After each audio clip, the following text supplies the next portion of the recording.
ওম শান্তি। সাকার বাংলা মুরলী 8ই নভেম্বর 2025। আজকে বাবা বলেছেন, মিষ্টি বাচ্চারা, তোমরা দেহি অভিমানী হও, তবেই সকল রোগ সমাপ্ত হয়ে যাবে আর তোমরা ডবল মুকুটধারী বিশ্বের মালিক হয়ে যাবে। ঈশ্বর পরমপিতা পরমাত্মা শিক্ষক আজকে এমন শিক্ষা দিচ্ছেন যা আমাদেরকে আমাদের পুরো জীবনটাই বদলে দেবে। আর এই টেকনিক আমাদেরকে একেবারে করিতুল্য থেকে হিরেতুল্য করে দেবে। যেমন আমরা শরীরের ভোজন বানাই এবং শরীরের ভোজন আমরা খাই, আর এটা এই চাল ডাল আনাজপাতি শরীরের জন্য একান্ত প্রয়োজন। রোজই আমরা বানাই, রোজই আমরা খাই, কিন্তু এক এক দিনের বানানোর বিধি এক এক রকম, খাবার বিধিও এক এক রকম। এক এক দেশের লোকেরা এক এক ধরনের খাবার খায়। ঠিক তেমনি পরমাত্মার ভোজনও একই। প্রথম দিনের যে শিক্ষা, এটা অন্তিম দিন পর্যন্ত আমাদের এই শিক্ষাকেই জীবনে ইমপ্লিমেন্ট করতে হবে, কিন্তু তাকে খাওয়ার রীতি আলাদা আলাদা। যেমন আজকে বাবা বলছেন, তাকে একটু সুন্দর ভিজন তৈরি করে, একটা চিত্র তৈরি করে তা আমাদের এখানে বাবা পরিবেশন করছেন। আমরাও সেই চিত্রকে ইমার্জ করে, চিত্রকে তৈরি করে সেই ভোজনকে অর্থাৎ আত্মার ভোজনকে আমরা সুন্দরভাবে গ্রহণ করব। কারণ মায়ার আবন আত্মার মধ্যে অনেক রোগ ঢেলে দিয়েছে। কারণ চোখের দ্বারা কিছু রোগ আমাদের শরীরে ঢোকে, মুখের দ্বারা কিছু, কানের দ্বারা কিছু, এক একটা কর্ম ইন্দ্রিয়ের দ্বারা এক একটা রোগ, কাম ক্রোধ লোভ মোহ অহংকার। তো বাবা বলছেন এটার একটাই ঔষধ, আর এটা হলো নিজেকে আত্মা মনে করো। আর ধীরে ধীরে ধীরে ধীরে তোমাদের চিন্তা চেতনা বৃত্তি পরিবর্তন হয়ে যাবে, আর তোমরা আগামী দিনের এই নতুন দুনিয়ার মালিক হবে, আর তোমাদের ডবল তাজ থাকবে। তো তাকে একটা সুন্দর দৃশ্যে রূপান্তরিত করা, এটা যদি আমাদের কাছে সহজ হয়, তাহলে এই জ্ঞানদাতা যে জ্ঞান দিচ্ছেন, তো ওনার জ্ঞান দানও সার্থক হবে। প্রশ্ন, বাবার সম্মুখে কোন বাচ্চাদের বসা উচিত? কারণ বাবা দূর দেশ থেকে এসেছেন পরের দেশে, অর্থাৎ রাবণের দেশে। তো বাবা এই অমূল্য জ্ঞান পরিবেশন করছেন, তো কাদের এই বাবার জ্ঞান মুরলীর সামনে বসে থাকা উচিত আর কারা অনুপযুক্ত? আমরা একটু চিন্তা করলেই আমরা বুঝে ফেলব যে আমার কি পরিবর্তন করতে হবে। উত্তর, যারা জ্ঞান ডান্স করতে জানে। জ্ঞান ডান্স করা বাচ্চারা যখন বাবার সম্মুখে থাকে, তখন মুরলীও এমনভাবেই চলতে থাকে। যদি কেউ সম্মুখে বসে এদিক ওদিক দেখে, তখন বাবা বুঝে যান যে এই বাচ্চা কিছুই বোঝে না। তখন বাবা ব্রাহ্মণীদেরকেও বলবেন যে এ কাকে নিয়ে এসেছো, যে বাবার সামনেও হাই তুলছে।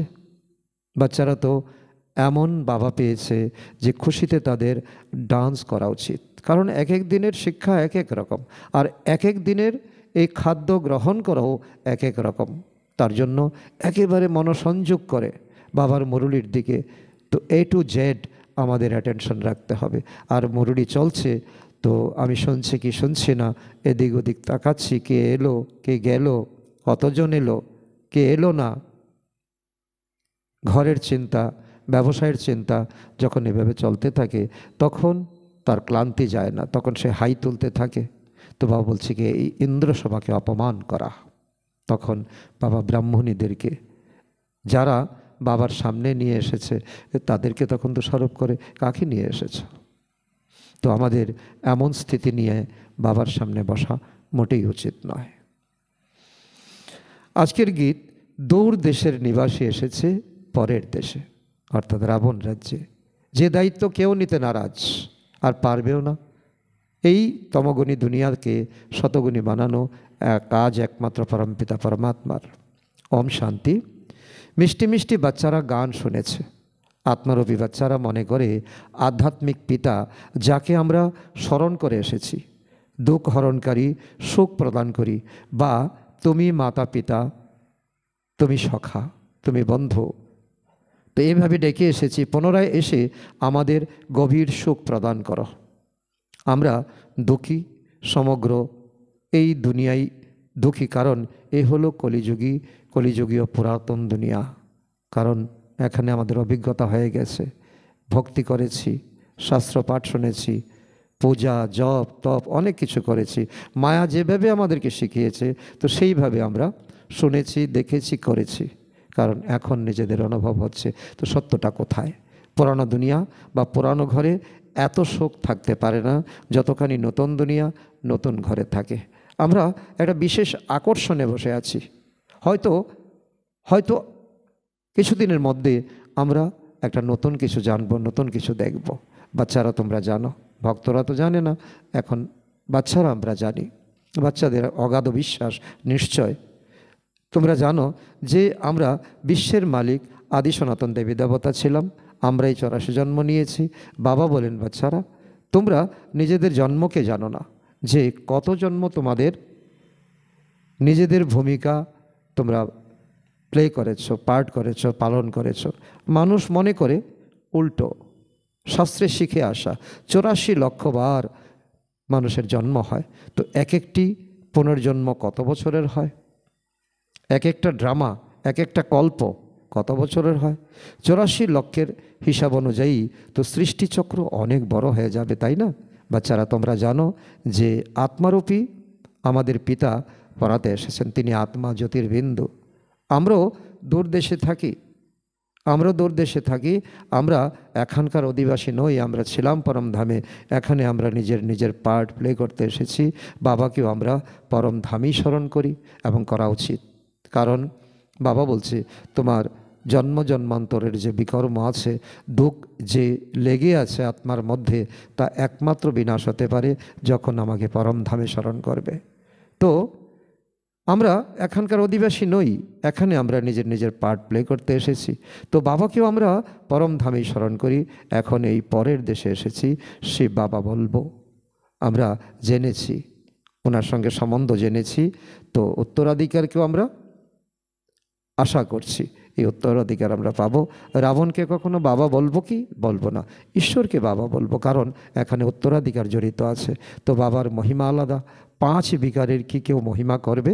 রাবণের কোষপুত্তলিকা জ্বালায়, রাবণের কেউ মহিমা করে না। দেহ অভিমান হলো সর্বাপেক্ষা বড় রোগ। তো এই প্রকার কাম, লোভ, মোহ, অহংকার, আমরা দেহি অভিমানী হলে তখন কোনো রোগ থাকবে না। বাবা গ্যারান্টি দিচ্ছেন যে যত আমাদের রোগ শারীরিক, তার 80% রোগ হচ্ছে আমাদের মনের, বা তারও বেশি। আর এই রোগ আমাদের তখনই নিঃশেষ হবে আর যখন আমরা আত্ম অভিমানী হব, আমরা বিশ্বের মালিক হয়ে যাব। এই খুশি আমাদের, এই চিত্র আমাদের সামনে আসা চাই। এখন তোমাদের বুদ্ধিতে রয়েছে না তোমরা কি হতে চলেছ। তোমরা জানো যে শিব বাবা আত্মারূপী, আত্মাদের পরাণ। আর এত যে সকল সৎসঙ্গ রয়েছে দুনিয়াতে, কোথাও এরকম মনে করা হয় না। কেউ বলে না মিঠে বাচ্চে, কেউ বলে না। আমাদের বাবা এসে আমাদের রাজ্য শেখান, পরমাত্মা এসে আত্মাদেরকে শেখান। রাজত্বের জন্য তিনি পড়াচ্ছেন, রাজা তৈরি করার জন্য রাজাই চাই, তাই না? পরমাত্মার ইচ্ছা সকল বাচ্চা রাজা বাচ্চা হোক। কিন্তু মায়ার অ্যাক্সিডেন্ট হয়ে অনেক বাচ্চা পিছনে চলে যায়। সার্জন পরিয়ে নিজের মতোই তো সার্জন তৈরি করবে। আচ্ছা, ডবল মুকুটধারী যিনি বানাবেন, তিনি কোথা থেকে আসবেন? এই চিন্তা চেতনা কি আমাদের আছে? তিনি যখন আমাদের ডবল মুকুটধারী বানিয়েছেন, তাই মানুষ পুনরায় কৃষ্ণের নাম ডবল মুকুটধারী রেখে দিয়েছে। কিন্তু কৃষ্ণ কিভাবে পড়াবে? তিনি নিজেই তো স্টুডেন্ট। অবশ্যই বাবা সঙ্গম যুগে এসেছিলেন ওনার শরীরে, অর্থাৎ কৃষ্ণের আত্মার শরীরে। তিনি যখন দাদা লেকরাজ হয়ে গেছেন, এসে রাজত্ব স্থাপন করছিলেন। বাবা কিভাবে আসেন এ কথা তোমরা ছাড়া আর কারোর বুদ্ধিতে থাকবে না। আর যাদের বুদ্ধিতে থাকবে না, বাস্তবে তাদের ভাগ্যও নেই আর তাদের নিশ্চয়ও হবে না। দূরদেশ থেকে বাবা এসে আমাদের পড়ান, রাজ্য শেখান। বাবা বলেন, আমার কোনো আলুর বা রতন জড়িত মুকুট নেই, আমি তো শুধুই একটা আত্মা।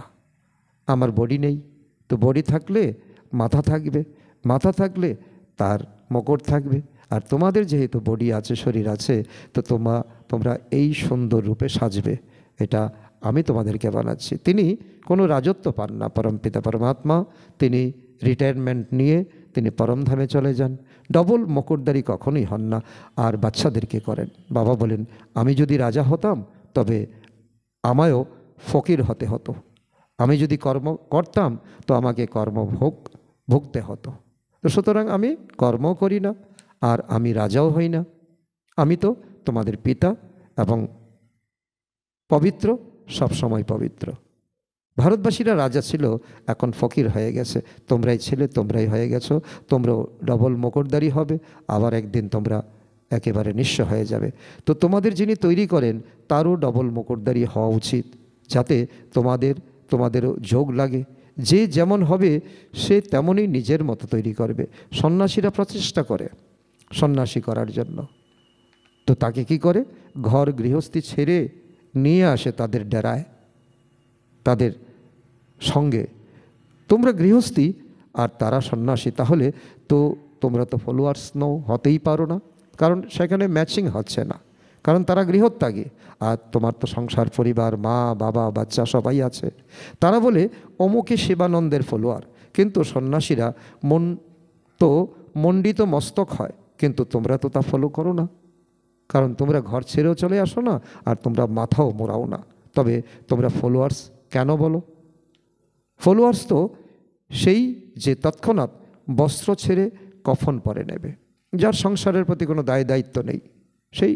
আর যে পূর্বকল্পেও সন্ন্যাসী হয়েছিল সেই সন্ন্যাসী হবে। তোমরা কেন হতে যাবে? তোমরা তো গৃহস্থ ব্যবহারে বিকারেদের মধ্যে থাকো, তাহলে শিবানন্দের ফলোয়ার্স কীভাবে বলো নিজেকে? এটা তোমাদের অজ্ঞানতা। গুরুর কাজ হলো সদ্গতি করা। গুরু তো এমন বলবে না যে অমুককে স্মরণ করো, তাহলে তো নিজে গুরু হলেন না। মুক্তিধামে যাওয়ার জন্যই মুক্তি চাই। বাচ্চারা, তোমাদের বোঝানো হয় যে তোমাদের ঘর হলো মুক্তিধাম অথবা নিরাকারী দুনিয়া। আত্মাকে বলা হয় নিরাকারী সোল। শরীর হলো 5 তত্ত্বে তৈরি। এখানে যা আমরা চোখে দেখতে পাচ্ছি, বায়ু, তারপর অগ্নি, জল, আকাশ, মাটি অর্থাৎ পৃথিবী, এই 5 তত্ত্ব দিয়ে শরীর তৈরি। আত্মা কোথা থেকে আসে? আত্মা আলাদা, শরীর আলাদা। পরমধাম নিরাকার দুনিয়া থেকে। তো এই সত্য তোমরা এখন জেনেছো। তো ওখানে অনেক আত্মারা থাকে, শুধু তোমরাই নও, অনেক আত্মারা সেখানে। এখন দুনিয়ার লোক সংখ্যা কত, আরও কত আত্মা রয়েছে উপরে, সঠিক সংখ্যা তো বলা যাবে না। ওটাকে বলা হয় সুইট সাইলেন্স হোম। সেখানে কোনো শব্দ কোলাহল নেই, সেখানে কোনো লাইট নেই। ওখানে আত্মা সুখ দুঃখ থেকে সম্পূর্ণ মুক্ত, পৃথক থাকে। সাইলেন্স দুনিয়া। তো এটা ভালো মতো পাক্কা করে নিতে হবে, চোখের সামনে যেন ভেসে ওঠে। আমরা হলাম সুইট সাইলেন্স হোমের অধিবাসী। আমরা এখানকার অধিবাসী নই। এখানে আমরা যেমন কর্ম করেছিলাম সেই কর্মভোগ করার জন্য এখানে তেমন শরীর নিয়ে আমরা জন্মগ্রহণ করেছি। এখানে এটা হলো নাট্যশালা অর্থাৎ রঙ্গমঞ্চ, যেখানে আমরা নিজেদের পার্ট প্লে করতে আসি। দক্ষ দিলে দক্ষ পাবো, সুখ দিলে সুখ পাবো। তো এই নাট্যশালায় সূর্য, চন্দ্র, নক্ষত্রাদি তো আলোকমণ্ডলী রয়েছে। কারণ যেমন একটা ঘর বানাও, ঘরের যেখানে তোমার ড্রয়িং রুম থাকে, তো সেখানে এসে অতিথিরা বসবে, তো তাকে সুসজ্জিত করার জন্য বিভিন্ন রকমের লাইট তোমরা লাগাও।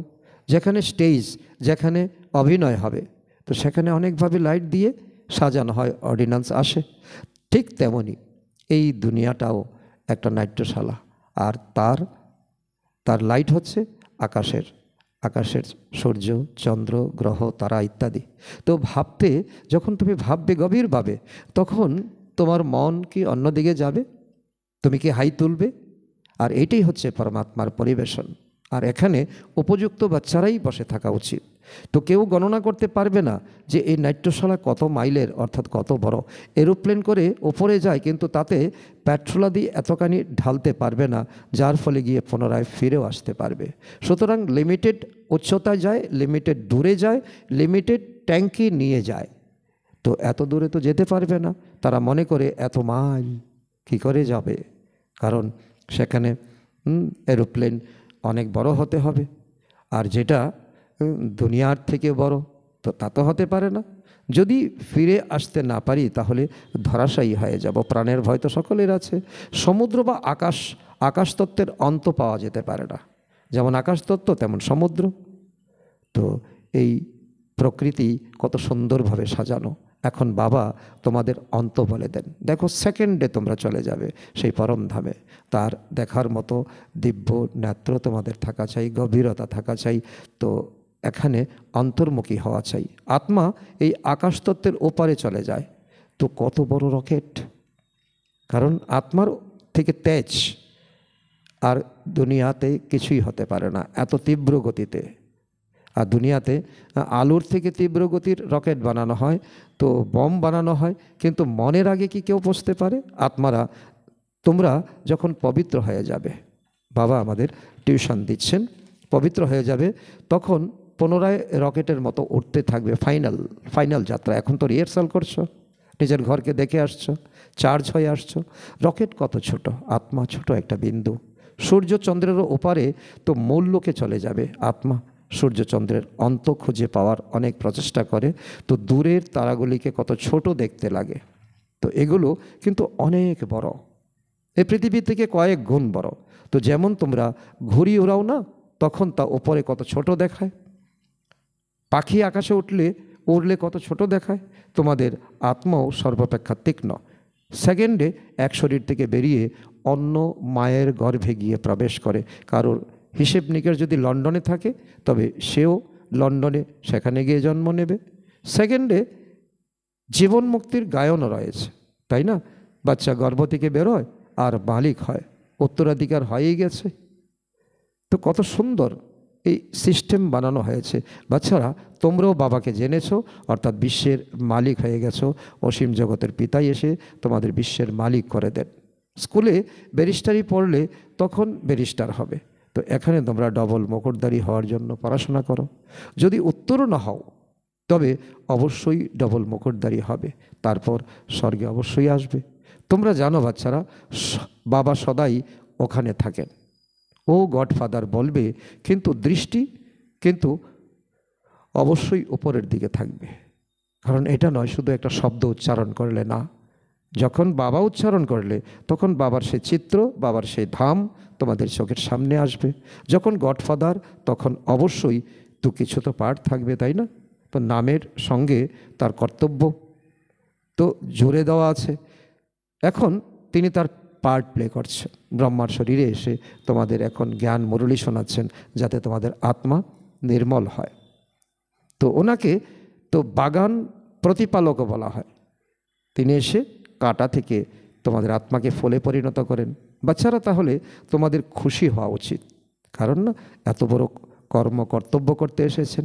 বাবা এসেছেন এই পরের দেশে, রাবণের দেশে। দূর দেশের অধিবাসী এসেছেন পরদেশে। দূর দেশের অধিবাসী তো বাবাই, আর আত্মারাও তোমরা সেখানেই থাকবে। এখানে ভূমিকা পালন করতে আসো। পরদেশ অর্থাৎ তার অর্থ কেউ জানে না। মানুষ ভক্তি মার্গে যা কিছু শোনে তাতেই তারা সত্য করতে থাকে। তো রামের পত্নী সীতাচুরি হয়ে গেছে আর কান্নায় বুক ভাসিয়ে দিচ্ছে।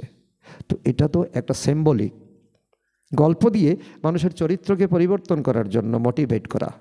বাচ্চারা, বাবা তোমাদের কত ভালোবাসেন, কত ভালোভাবে বোঝান। আত্মা অপবিত্র হওয়ার জন্য তোমরা উঠতে পারো না, কারণ ওরাটাই তোমাদের এখন শ্রেয় দরকার। পবিত্র না হলে ফিরে তো যেতে পারবে না। পতিত পাবন একমাত্র বাবাকেই বলা হয়, ওনাকে আসতেও হয় এই সঙ্গম যুগে। কারণ এই সঙ্গম যুগকে হীরের সাথে তুলনা করা হয়েছে। তোমাদের কতই না খুশি থাকা উচিত। বাবা আমাদের মুকুটধারী বানাচ্ছেন, এর থেকে উচ্চপদ কারোরই হয় না। বাবা বলেন, আমি মুকুটধারী হই না, আমি আসি একবার সঙ্গম যুগে তোমাদের জন্য। পরদেশে পরশরীরে। কত ক্লিয়ার ডিসকাশন বাবা করছেন। এই দাদাও বলেন, তো আমি কি শিব? আমি তো শিব নই, আমি তো শিবের সন্তান। তো আমায় তো লক্ষীরাজ বলা হতো, দাদা লেকরাজ। পুনরায় যখন সমর্পিত হই তখন বাবা নাম রাখেন ব্রহ্মা, প্রজাপিতা ব্রহ্মা। কারণ ব্রহ্মদেশের নিবাসী এসেছেন এই দুনিয়াতে, যার শরীরে এসেছেন, তো ওনার কর্তব্য করতে, তো ওনার স্থান তো ব্রহ্মলোক, এই জন্য ওনাকে রেখেছেন ব্রহ্মা। ওনার মধ্যে প্রবেশ করে এনাকে বলি যে তুমি তোমার জন্মকে জানো না, আমি তোমাকে বলছি। 84 জন্মের হিসাবও তো থাকা উচিত, তাই না? আর এই লেকরাজ দাদা একরের 84 জন্ম নিয়েছেন, তার বৃত্তান্ত বাবা বলেছেন। বাবাকে তো সাক্ষাৎকার করিয়েছেন। ওরা তো 84 লক্ষ বলে দেয়, যা একেবারে অসম্ভব, অঙ্ক কোনোভাবেই মিলবে না। 84 লক্ষ জন্মের রহস্য বোঝাতেই শত শত বছর লেগে যাবে, তাই না? আর বাবা এখন বলছে যে এখন মিনিট, 1 মিনিটের থেকেও কম সময়ে এই জ্ঞানকে তুমি অনুভব করতে পারো। 84 লক্ষ জীবনটাকে বর্ণনা করা যাবে না 1 বছরে, আর তাকে স্মরণও করা যেতে পারে না। 84 লক্ষ জনিত পশু পক্ষী ইত্যাদি সব চলে আসবে, সব মিলিয়ে 84 লক্ষ হতে পারে, কিন্তু মানুষের কেবল 84 জন্ম ম্যাক্সিমাম। তো মানুষের জন্মই দুর্লভ এমন গায়ন করা হয়। জানোয়ার কি বুঝতে পারবে না? তা বুঝতে পারবে না। তাদের সব কিছু আছে, আহার নিদ্রা ভোজন সব কিছু মানুষের মতো, কিন্তু তাদের বিবেক বুদ্ধি নেই। তোমাদের বাবা এসে জ্ঞান পাঠ করান, তিনি স্বয়ং বলেন আমি আসি রাবণ রাজ্যে। মায়া তোমাদের কত প্রস্তর বুদ্ধি সম্পন্ন করে দিয়েছেন, এখন বাবা তোমাদের পুনরায় পারস বুদ্ধি সম্পন্ন করছেন।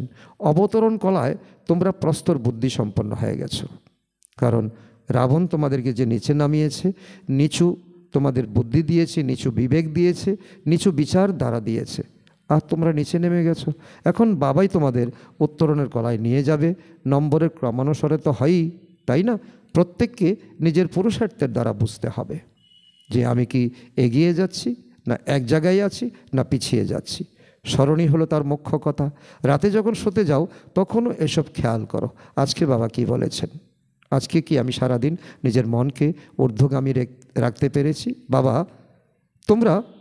বাবা আমরা তোমার স্মরণ করেই শয়ন করি, আমরা অবশ্যই শরীর পরিত্যাগ করে তোমার কাছে চলে আসি। এমনভাবেই বাবাকে স্মরণ করতে করতে শুয়ে পড়ো, তখন দেখো কেমন মজা লাগে। সাক্ষাৎকারও হতে পারে, কিন্তু এই সাক্ষাৎকার আদিতে খুশি হওয়া উচিত নয়, এটা জ্ঞানের সঙ্গে কোনো পার্ট নেই।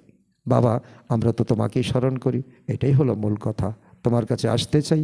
বাবাকে স্মরণ করতে করতে তোমরা অতি আরাম করে চলে আসবে। সূক্ষ্ম লোকে চলে যেতে পারো, মূল লোকে তো যেতে পারবে না, কারণ তার গেট খোলা হয়নি। ফিরে যাওয়ার সময় এখন কোথায় এসেছে। যখন আত্মারা তৈরি হবে তখন আমি সহ গিয়ে পরমধামের গেট করব। হ্যাঁ, বিন্দুর সাক্ষাৎকার হয়েছে, পুনরায় ছোট ছোট আত্মাপুঞ্জ দেখতে পাওয়া যাবে। তো এটা তো তোমাদের কোনো বড়াই হলো না।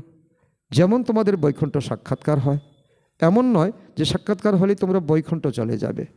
মীরাবাইকে যেতে পেরেছিল, ওনারও তো বৈকুণ্ঠের সাক্ষাৎকার হয়েছে না, তার জন্য তোমাদের পরিশ্রম করতে হবে।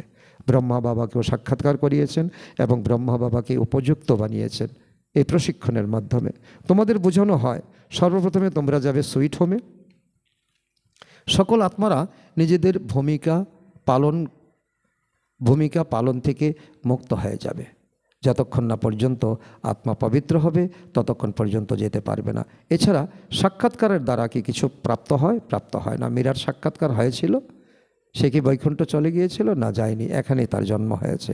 তো বৈকুণ্ঠ তো সত্যযুগে হয়, তার জন্য তোমরা এখন মাইন্ড সেট করছো, পড়াশোনা করছো, তোমরা এখন বৈকুণ্ঠ মালিক হওয়ার জন্য তৈরি নিজেদেরকে করছো। বাবা ধ্যানাদিতে তো এত যেতে দেন না, কারণ তোমাদের তো পড়তে হবে। তো ধ্যান তোমাদেরকে করিয়ে, সাক্ষাৎকার করিয়ে তোমাদেরকে নিশ্চয় করিয়েছে। এখন ধ্যানের পাঠ বন্ধ আছে, আবার অন্তিম সময়ে হবে।